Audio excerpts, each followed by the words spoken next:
aujourd'hui, ben, on va faire des semis de fines herbes. On en a apporté quelques-unes. On va faire aussi des semis d'oignons, de fleurs pour attirer les pollinisateurs.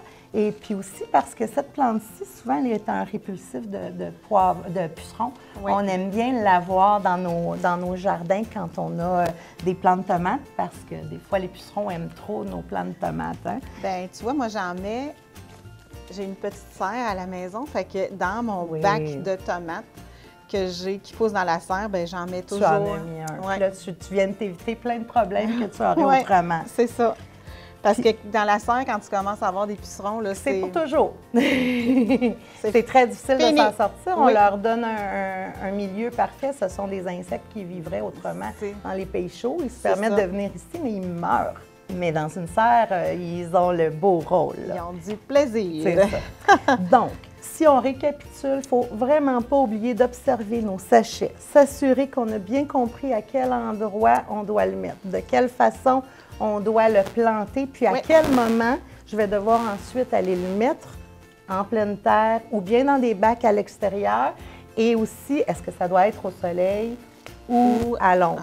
Si vous mettez, par exemple, vos pommes de salade au soleil, bien, ce qui va arriver, c'est qu'elles vont monter en graines puis vous n'aurez pas de salade. Donc, c'est de réfléchir comme ça. C'est la même chose pour les brocolis, les choux-fleurs, ces autres produits-là. Ils aiment ça être au soleil, mais s'ils ont trop chaud, par exemple, vous êtes au 6e étage d'un balcon, il fait très chaud, vous avez du béton en avant, les brocolis, les choux-fleurs vont immédiatement monter en fleurs. Ça fait des belles petites fleurs jaunes, c'est très beau pour la pollinisation, mais c'est pas très bon au goût, on les mange plus rendus là. C'est sec pas mal. Donc, vous avez tout avantage là, à utiliser les instructions qu'on vous donne et à respecter l'espace qu'on dit entre les plants. Si on vous dit que c'est un plant de basilic puis qu'il a besoin de 30 cm, soyez pas dubitatif, soyez pas... dites-vous pas, ben non, voyons donc, il a l'air tout petit comme ça. Non, non, votre plant, votre tige de basilic va devenir un plant de basilic. Donc, l'espace qui est recommandé, il y a une raison pour ça. Une raison à la surface du sol, mais il y a une raison aussi à l'intérieur du sol, parce qu'on s'entend que si on se fait concurrence par la racine, que toutes les plantes vont être collées puis qu'ils vont manger les mêmes nutriments au sol puis boire le même eau, éventuellement, celui qui est le plus fort va gagner. Vous allez perdre des plants, c'est sûr et certain. Donc, respectez les recommandations de distance. Lorsqu'on veut faire, par exemple, des plants qu'on sait qui seront gros après, c'est préférable de les mettre dans des plus petits contenants versus ce genre de produit-là. Ça ici, là, vous pouvez prendre encore là votre plat de croissant que vous avez de votre déjeuner passé, là, puis vous le remplissez de terre. Si vous n'avez pas de ce genre de produit professionnel-là, vous utilisez ce que vous avez à la maison, vous le remplissez de terre, vous vous assurez qu'il n'y a pas de couche d'air, hein? On vient le tasser. Souvent, ce que j'aime, moi, c'est humidifier le terreau avant de le mettre dans mon... Là, on était en sac, puis on ne voulait pas tout salir ici, là, fait qu'on est allé de façon plus moi, à la maison, j'ai un bac, là, puis je mets ma terre, je mets de l'eau, tu mets ta terre dedans, puis là, tu mets de l'eau, puis quand tu sens que ton terreau, là, il est bien pris. Ce que je veux, c'est que quand je le prends dans mes mains, il fasse une boule de pâte à modeler qui ne se défait pas. Tu vois, ici, c'est un peu trop sec, là, ça se défait. Je ne veux pas, quand je presse, que l'eau me coule de l'autre côté. Donc, il y a vraiment un équilibre à comprendre pour l'eau entre l'humidité puis délaver mon sol. Moi, je veux de l'humidité pour mon sol. Donc, un bon truc, je viens utiliser la terre, je fais une boule, puis lorsqu'elle est bien prise, que je peux la travailler comme ça, comme une boule de pâte à modeler, c'est qu'elle est prête. C'est qu'elle est prête. C'est qu'elle est bonne. Puis, il faut être prudent aussi parce que ces plateaux-là ne sont pas perforés. Donc, quand vous allez arroser, ça va être important de ne pas noyer vos plants. Moi, ce que je fais, c'est que je vais prendre mes plateaux de croissants puis j'en superpose deux. Un que je perfore, puis l'autre que je ne perfore pas. Fait que je les mets un dans l'autre. Tu ne perds pas ton eau. Je ne perds pas mon eau, mais ça permet que ça s'égoutte aussi. Oui, puis que l'humidité puisse monter. C'est ça. Fait que s'il y a trop d'eau en bas, de toute façon, tu sais que ton terreau d'en haut va ici. C'est ça. L'eau va monter puis va l'hydrater. Il y en a des plateaux perforés à mettre dedans. Un plateau comme ça, je pense que c'est 2-3 $ perforés ou non. C'est vraiment pas cher. Exactement. Mais si vous ne voulez pas investir, bien, vos paquets de... Ça fonctionne très bien. Ça fonctionne très bien. Là. Surtout qu'on le sait, ce n'est pas pour une longue période de temps qu'ils vont se retrouver là-dedans. C'est vraiment jusqu'au moment où on le sait qu'il n'y a plus de gelée au sol puis qu'on est prête à aller planter soit en bac ou bien plein sol à l'extérieur. Donc, ça ne dure pas longtemps. Pas besoin d'investir de gros montants pour faire ça, juste les conserver nos choses transparentes, comme ça, ça fait bien le travail. Donc, après ça, bien, si on y allait avec des fines herbes, là, on le sait qu'on pourrait le mettre ici. Fait qu'on pourrait y aller avec plusieurs sortes. Puis j'ai vu que tu avais apporté tout à l'heure des petits bâtons. Là, ça, c'est autre chose qu'il faut prendre soin de faire au moment où on fait nos semis, c'est d'identifier nos semences. C'est pas vrai que lorsqu'elles ont juste 2 cotylédons, on est capable de les reconnaître. Même pas moi, là, qui travaille là-dedans depuis longtemps. Donc, c'est important de les identifier parce que sinon, on peut être mélangé, puis là, aller mettre des choses qui ne sont pas prêtes encore à aller au sol parce que, par exemple, les plants de tomates vont demander un peu plus de temps. Ils veulent vraiment une chaleur la nuit. Oui, c'est ça. Donc, c'est important de bien identifier nos plateaux lorsqu'on met de la semence. Là, j'avais apporté, par exemple, de la mâche, du persil, du thym. J'avais apporté de l'origan. Ce sont souvent... L'origan, c'est pas une vivace, ça? Bien, c'est ce que j'allais dire. Oui, c'est ça. Souvent, c'est des produits, tu sais, même le thym, il va arriver, qui va repousser. Pourquoi on ne l'appelle pas vivace? C'est que dans nos climats québécois, parfois, il fait vraiment trop froid. Parfois, l'humidité est vraiment trop présente et puis, ils ne passeront pas une année. Mais ça peut être 8 années sur 10, ça passe, mais là, tout d'un coup, une année, ça ne passe pas. Donc, comme on ne peut pas le garantir, on ne va pas dire que c'est une vivace, mais il est très possible que vous mettiez du thym cette année, puis que l'année prochaine, vous n'ayez plus besoin d'en remettre parce que votre thym est encore là. Moi, ça doit bien faire 4 ans que mon thym est planté là. Et voilà. Mon origan, l'origan, c'est vraiment une vivace. C'est un, oui. Comme la menthe, là. Comme la menthe, exactement. Là. C'est dans la même famille, d'ailleurs. L'origan, écoute, il fleurit, là, il vient haut, puis là, maintenant, il tombe de même. Oui. Là, je passe ma tondeuse. Et voilà ce que j'allais dire. Haute dessus, puis là, ça repousse, ça refait. J'allais dire exactement ça, Chantal. Il ne faut pas avoir peur que nos plants prennent trop de place. Moi, j'ai entendu des gens me dire « Ah, Marie-Josée, moi, je ne mets pas de menthe dans mon parterre parce que la menthe, c'est envahissant. » Je ne la mets pas dans mon jardin. Voilà. Il faut juste réfléchir. Si la menthe, je sais que c'est envahissant, mais je peux la mettre en pot. Hein, je pourrais la mettre en pot si j'ai peur de déranger mes voisins. Je pourrais aussi lui faire une barrière pour m'assurer qu'elle ne peut pas se développer ailleurs. Oui, comme par exemple planter une grosse chaudière pas de fond. Exactement, un produit qu'on a déjà à la maison, une chaudière brisée, par exemple. Et voilà.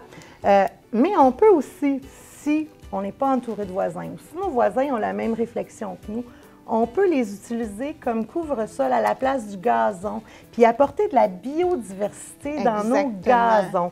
Nos gazons, c'est un brin tout seul, tout le temps, qui attire nécessairement juste une sorte d'insecte. Puis cette sorte d'insecte-là va attirer juste une sorte de mammifère, puis juste une sorte de grenouille. C'est ça. On veut une biodiversité qui est différente. Hein? On veut qu'elle soit remplie, qu'elle soit vivante.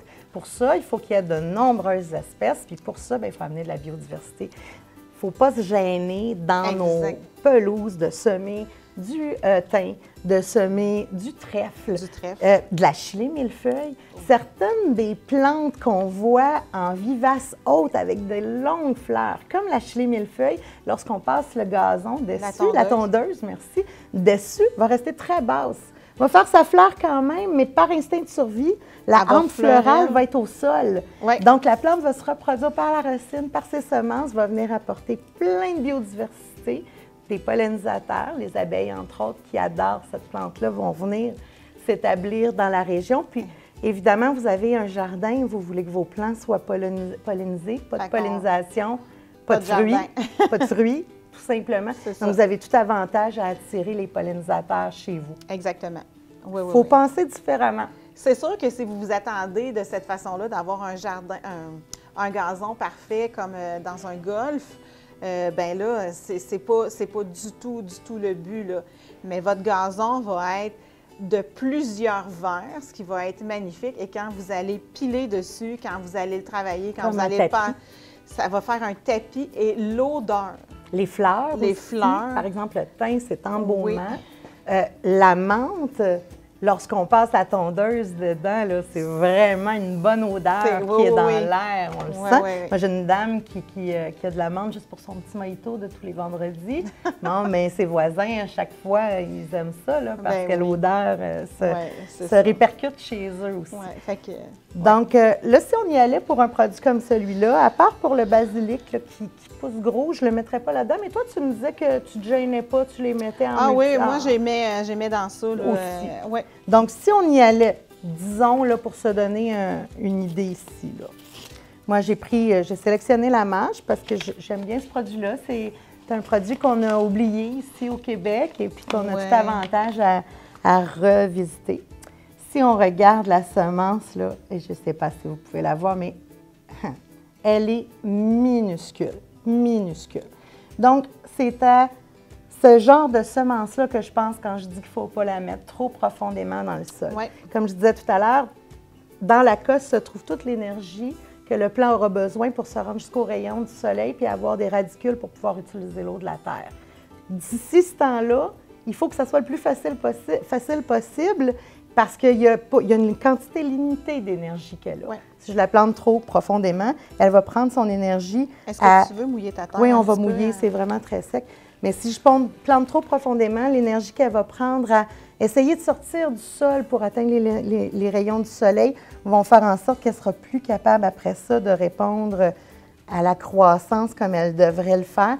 Puis, bien là, on se ramasse à avoir des plants qui sont moins hauts, moins près que ce qui devrait être parce qu'on les a un peu maganés au départ. Je pense que ça devrait être pas pire. Ça a l'air pas pire. Donc, ça, c'est une autre façon, là, hein, vous l'imbibez comme il faut. C'est sûr qu'il va y avoir de l'eau juste à la surface. Donc, après ça, on va y retourner, puis on va passer avec le vaporisateur. Mais là, on s'assure qu'il y a au moins un petit centimètre à la surface où la plante va être à l'humidité.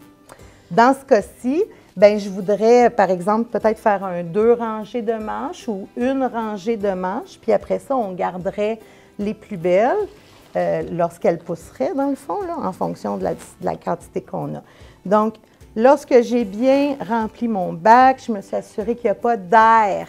Hein, parce que souvent, on met de la terre, puis là, tout d'un coup, on ajoute de l'eau, puis là, c'est un peu inégal. Bon, mais il faut s'assurer, là, moi, ce que j'ai fait, c'est que j'ai pris mon bac, puis je l'ai tapé.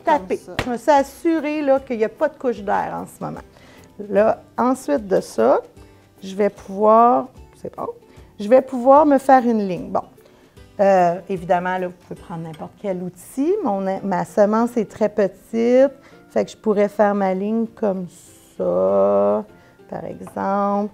Je ne sais pas si toi, tu as une autre technique. Hein? Il y a des gens qui font ça différemment. Bon, j'ai dit, il faut regarder la distance. Alors, la manche, excusez mes lunettes, on me dit que ça doit être à 10 cm quand c'est au sol. Je ne les mettrai pas à 10 cm dans mon cabaret, mais ça me dit qu'ils vont faire de la racine, ces plants-là. Donc, je veux m'assurer de les mettre en terre rapidement quand ils vont être prêts, parce que sinon encore, là, les racines vont toutes se mélanger ensemble. OK? Alors, là, ici, là, je les mettrais peut-être à 2 cm et demi, 3 cm chaque, là, pour dire qu'ils ont vraiment de l'espace. 1 pouce. Je les mets, 1 pouce, c'est parfait. Je les mets comme ça. Ici, vous voyez que j'ai à peine bougé la terre. J'en mets partout. Ensuite, je vais légèrement recouvrir. Si vous regardez dans cette terre-ci, il y a des petits grains blancs. C'est de la perlite. C'est un produit qui existe, qu'on met dans les terres de jardinage pour ramasser de l'eau. Alors, la perlite, c'est très poreux. Il y a beaucoup d'espace pour que l'eau s'accumule à l'intérieur. Puis quand il n'y a plus d'eau dans la terre, bien là, l'eau se libère de la pyrite. Donc, on s'assure comme ça qu'on a une sécurité, une sûreté qu'il y a un peu d'eau dans notre terreau. Si vous vous sentez moins sûr de vous, peut-être que ça peut être un produit intéressant, mais il y a le défaut de sa qualité, ce produit-là. Exactement. C'est-à-dire qu'il est plus léger, on met plus de perlite, entre autres, dedans, parce qu'on veut s'assurer que la tige a de la facilité à sortir du sol, que l'eau ne l'aura pas compacté. Mais l'inconvénient, c'est que l'eau s'évapore beaucoup plus vite, puis il faut vraiment être beaucoup plus assidu dans notre observation de nos plants pour s'assurer qu'on n'en perd pas. J'ai fait une petite ligne mince, je les ai mis à l'intérieur, puis ensuite, je viens légèrement recouvrir mes... Tu sais, légèrement recouvrir, là. Puis ensuite, je vais prendre le vaporisateur, ici, puis je vais m'assurer de bien l'hydrater. Et pour savoir que c'est là, je vais mettre mon petit bâton avec le nom. Là, dans ce cas-ci, on l'écrira après. Oui, c'est ça. Mais là, je sais que cette ligne-là, ce sera la mâche. C'est un petit cure-dent qu'on achète à l'épicerie. Ça peut être un demi-bâton popsicle aussi. Ça peut être un petit... moi, des fois, je découpe mes pots de yogourt aussi. Ben que oui, j'utilise. on utilise ce qu'on a, C'est dans le ça, fond, là, là. c'est On n'a pas, pas besoin d'acheter, dans non. le fond. Mais pas en papier. Exact. Parce que vous allez le perdre de toute façon. C'est ça. Pour l'avoir déjà fait, ça ne fonctionne pas. C'est ça. L'humidité, bien, tu le fais toi aussi. Hein? Alors, des fois, on est paresseuse. Bon, puis ça ne fonctionne pas parce que le papier va devenir humide, puis il va perdre toutes ses informations, puis on ne saura pas bien ce qu'on a après ça. Ouais. Là, on a fait une fine herbe, mais si on y allait pour, par exemple, un plant de tomates, bien là, je remplirais mes cellules. C'est comme ça qu'on appelle ça. Et puis, je m'assurerai encore une fois en tapant que je n'ai pas de couche d'air. Je remets un peu de terre. Et là, si je rouvre le plant de tomate, le plant lui-même, mon Dieu, je l'avais tout à l'heure, voilà. La plante, la semence, je veux dire, elle n'est pas très grosse. Hein? C'est une graine de tomate comme dans vos sandwichs, là. Alors, d'ailleurs, si vous voulez, vous pouvez toujours vous essayer à la maison en utilisant les semences qui sont dans vos tomates. Il arrive souvent que ça fonctionne, oui. Exactement. Vous pouvez l'essayer, c'est une belle expérience. Ils sont bien emballés, celles-là. Ils veulent être sûrs qu'ils se conservent. Puis, on fait attention, c'est comme de l'or, ça. Hein? Oh oui, oui, ouais. oui, oui. Fait qu'on a l'impression qu'il faut être généreux dans la semence, mais non, on n'a pas besoin. Là. Souvent, ce qu'on va faire quand on a un paquet, par exemple, comme du Mackenzie ou un paquet qu'on a depuis longtemps, on va dans la multicellule en mettre plus qu'une semence. Oui. On peut en mettre 2, même parfois 3, là, si c'est plus gros encore, parce qu'il est possible qu'il y en ait qui ne lèvent pas. Oui. Si les 3 lèvent, bien, c'est pas grave. On enlève les 2 plus laides, puis on garde la plus belle. C'est tout simplement. C'est ça. On voit que la semence de tomate, elle n'est pas beaucoup plus grosse que tout à l'heure, ce qu'on regardait pour la mâche, mais il faut appliquer le même principe. C'est pas parce que la tomate va être grosse qu'il faut mettre la semence plus profondément dans le sol. Non, elle a quand même juste ce qu'il y a dans cette petite cosse-là comme énergie pour se rendre jusqu'à la lumière du soleil. Oui. Donc, dans ce cas-ci, on arroserait notre terreau, soit en l'ayant fait avant, soit en l'ayant fait en le faisant après l'avoir mis dans ça. Je m'assure. On a l'impression, quand on arrose, qu'on arrose beaucoup, là, mais n'hésitez pas, surtout en vaporisation comme ça, à en rajouter, parce que la quantité d'eau qui peut être contenue dans un sol, c'est assez impressionnant. Oui. Fait que si on veut être sûr que le sol est absorbé puis qu'il y a une réserve d'eau pour la semence, bien, on est mieux d'absorber comme il faut notre terreau. Puis ensuite de ça, de la même façon que pour la mâche, mais comme c'est en multicellule, bien, je vais aller, par exemple, mettre 2. Moi, je vais en mettre juste un. Juste une? Bien, mes semences sont neuves de cette année. Bien, alors, à ce moment-là, on en met une par petite cellule. De la même façon que pour la mâche, on va aller prendre un peu de terre. 3 ou 4? Non, j'en ai mis 4. 1, 2, 3, 4. On va aller avec la terre saupoudrée. Ah oui, là, j'avoue. Oui, c'est juste qu'elle a comme un petit peu changé de position, fait qu'on ne la voit pas bien. Mais on va saupoudrer. Vous voyez, là, je ne vais pas aller tasser la tête sur dessus. Non, non. Je veux qu'elle ait l'énergie pour pouvoir passer au travers.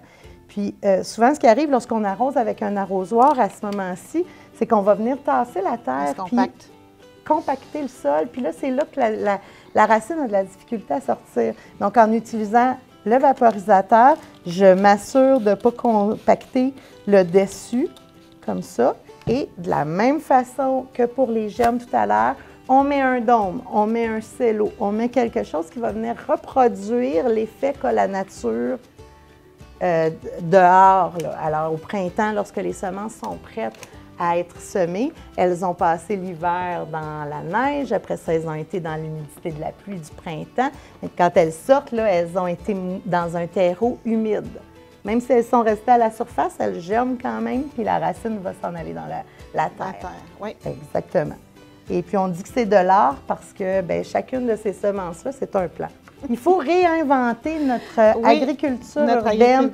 On pense qu'on doit juste faire les choses connues, mais non, on doit retrouver ce qu'on faisait dans nos racines. Nos ancêtres faisaient des bonnes choses avec les fines herbes, les médicinales, puis on doit réapprendre à les utiliser. À les utiliser. Un autre produit qui est intéressant à semer, c'est l'oignon de Butler.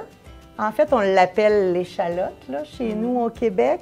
C'est une plante qui est facile à pousser, qui va rapidement faire un produit que vous allez pouvoir manger cru ou cuit. Oui. Ce qui est intéressant aussi, c'est qu'on peut couper aussi seulement que la tête, le laisser toujours pousser. Bien, il faut aussi pour qu'ils deviennent beaux. Tous les oignons, toute la famille des oignons, on doit les couper. Exactement. C'est un très bon point. Puis ça, quand on coupe, on jette pas ça, là. Non. On les mange ou on les déshydrate pour mettre dans nos soupes ou dans nos herbes salées aussi, qu'on peut utiliser ça. C'est un bon point. Puis parfois, on n'a pas le temps de cuisiner ou de faire toutes ces choses-là, mais on peut aussi congeler. Oui. Puis après ça, cuisiner. Oui, tout Donc, il ne faut pas hésiter. Tu sais, on essaie des choses, ça fonctionne, tant mieux. Si ça ne fonctionne pas, on fera autre chose la prochaine fois, mais ça vaut la peine d'essayer. D'essayer, oui. Parce que c'est du vivant. Rien ne fonctionne de la même façon chez toi, chez moi, ça ne fonctionnera pas de la même façon. Mais on n'a pas du tout le même environnement. Exactement. On est amis dans la vie, alors on n'a pas du tout le même environnement chez elle, chez moi. La température n'est pas la même, pourtant on ne reste pas très loin l'une de l'autre, mais moi j'ai une rivière près de chez moi, c'est beaucoup plus frais, plus humide. On n'a pas nécessairement les vents qui arrivent dans la même direction. Exactement. L'humidité relative, ce sont tous des facteurs qui viennent changer. On n'a pas le même sol On n'a pas le même sol. Du tout, du tout. Donc, ce que tu plantes chez toi, de la même enveloppe, je la plante chez moi, on n'aura pas les mêmes choses, les mêmes résultats à la fin. Exactement. D'où l'importance d'essayer. Oui. Puis de faire des tests pour voir qu'est-ce qui marche chez moi. C'est bien important. Donc, les oignons, je pourrais y aller dans le même principe que pour les fines herbes. On pourrait les mettre dans un gros plateau. Moi, je me sentirais bien à l'aise avec ça. Moi aussi. Puis, il y a aussi des gens qui vont prendre un gros plateau, par exemple. Là, ils savent qu'ils veulent faire des carottes ou des navets ou des choses comme ça. Pas des carottes ou des navets, si on les planterait dehors. Mais ils voudraient faire, là, j'essaie de voir, n'importe quelle fine herbe, dans le fond. Ils ne vont pas faire une belle petite ligne, là. Des salades. Une salade, des un musclé, merci. Ils ne vont pas faire une ligne nécessairement comme j'ai fait là. Là, c'est parce qu'on veut utiliser le plateau, en mettre de plusieurs variétés. C'est ça. Mais si je voulais faire un seul plateau, moi, j'irais beaucoup plus à la volée. À la volée. J'en mettrais un peu plus, quitte à venir enlever ce qui est trop rempli après. Moi aussi. Donc, on s'entend bien là-dessus. Étant donné que c'est une autre espèce, puis peut-être tout à l'heure, on va décider d'en remettre plus quand on sera entre nous, là, je vais lui laisser un espace, puis on verra après ce qu'on fait. Mais même principe, je fais une ligne, je garde en tête la grosseur de ma semence. Par exemple, si je veux des capucines dans mon jardin, je le sais que la capucine, c'est une belle grosse roche, là. C'est une bine. C'est gros comme un pois chiche à peu près. Ou un pois, exactement. Je voudrais mettre des pois dans mon jardin, mais le pois, il fait 1 centimètre. Je dois m'assurer que mon pois est enterré à au moins 1 centimètre. Exactement. C'est très important. Donc, j'y vais encore dans le même principe. Je laisse un espace d'environ 1 pouce et je mets une semence. Parfois aussi, j'ai vu des gens, puis là, je parle de quand on fait des pleines terres au mois de juin, pour les haricots, par exemple, ou les pois, ou les carottes, les navets. J'ai vu des gens se faire des espèces de gabarits avec de la broche à l'intérieur. Puis eux, ils vont mettre une semence par trou de broche. Fait comme ça, ils s'assurent qu'il y a une semence partout. Donc, tu prends ton gabarit, tu le mets sur ton sol, une. Moi, des fois, je vais marquer mon sol avec des œufs comme ça. Là. Je fais juste la renfoncer, puis là, ça me fait comme tous mes espaces, là. Oui. Puis ça fait parfait. Oui. C'est sûr que des carottes, on les plante jamais une par une parce que on finirait pas. On finirait pas, là. On finirait pas, c'est trop long. C'est vraiment long, mais... Bien que si vous avez de la patience. Bien, je pense qu'on a fait le un beau tour. Si jamais vous avez des questions à la maison, bien, n'hésitez pas à les faire parvenir à Chantal qui me les communiquera. Puis ensuite, elle pourra vous retourner la réponse que je lui aurai donnée. Ça va me faire plaisir. Puis si tu me permets, je prendrai un instant aussi pour dire que mon organisme fait des ateliers pour l'agriculture urbaine et puis pour l'environnement. On s'adresse à tous les genres de personnes. En ce moment, on est beaucoup chez les personnes âgées, puis dans les écoles, mais aussi dans les compagnies. Vous êtes une compagnie qui voudriez avoir un espace vert pour vos employés, pour l'heure du dîner, par exemple, ou parce que vous êtes dans le béton partout et que vous avez besoin d'un endroit pour de l'aération, de l'oxygénation même, bien, n'hésitez pas à communiquer avec le CCC-PEM, le Comité de citoyens et citoyennes pour la protection de l'environnement mascoutin. C'est dans notre mandat. On est là pour ça, puis on sera de bons conseils, je l'espère, pour vous. Je vous remercie d'avoir été avec moi cette semaine. Alors, je vous invite à aller visiter le site de la moisson mascoutaine. Le CCPEM, y a-t-il un site Internet interactif où est-ce que tu peux trouver beaucoup de choses? On peut trouver beaucoup d'informations, dont les bacs incroyables comestibles. Puis en ce moment, il est en train de se faire arranger. On a une employée qui est en train d'ajouter toutes nos forêts nourricières aussi à l'intérieur. OK. Fait qu'ils peuvent aller vérifier le site. Ils peuvent aller voir le site, voir déjà les travaux qu'on a effectués, ce qu'on fait, notre mission, puis ensuite de ça, bien, y retourner pour ce qu'on fera les ajustements. D'accord. OK. Je vous remercie d'avoir été avec moi cette semaine. Je vous invite à aller visiter le site de la moisson mascoutaine et le site du CCC-PEM. Je vous attends la semaine prochaine pour une prochaine émission.